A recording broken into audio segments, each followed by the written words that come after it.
दुबईमध्ये अडकलेले 164 प्रवासी रात्री मुंबईत दाखल. नागरिकांसाठी उपमुख्यमंत्री शिंदेंकडून फुजेरा एअरपोर्टवरून स्टार एअरच्या 2 विमानांची सोय.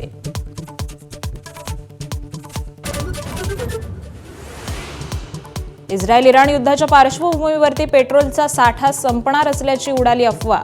अफवेमुळे पेट्रोल पंपावरती नागरिकांची गर्दी. परभणी, नांदेड, हिंगोली शहरामध्ये पेट्रोल भरण्यासाठी नागरिकांच्या रांगा. अमेरिका आणि इराणमधल्या युद्धाची झळ भारतालाही. आयात निर्यात ठप्प झाल्यानं व्यापार कात्रीत. तर होर्मुझची खाडी बंद करत इराणकडून आर्थिक नाकाबंदी. कच्च्या तेलाचा भडका उडण्याची चिन्ह.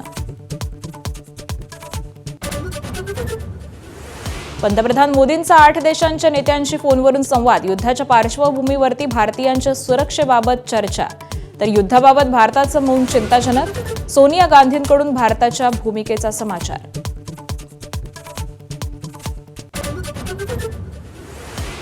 इराण अमेरिका युद्ध भडकल्यानं अनेक भारतीय पर्यटक आणि विद्यार्थी अडकले. कोल्हापुरातील 25 तर कल्याणमधील 6 पर्यटक मायदेशी.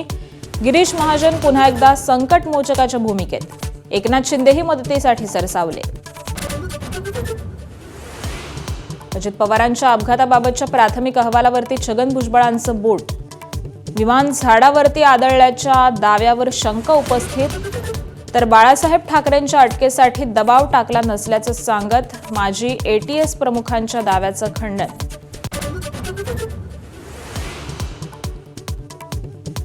राज्यसभेच्या एकमेव जागेसाठी मवियाकडून शरद पवारांचं नाव अंतिम केलं जाण्याची शक्यता. तिन्ही पक्षाचं एकमत होत असल्याची सूत्रांची माहिती. तर राज्यसभेबाबत कोणताही निर्णय नाही. आदित्य ठाकरेंची एक्सपोस्ट. ABP माझा, उघडा डोळे बघा नीट.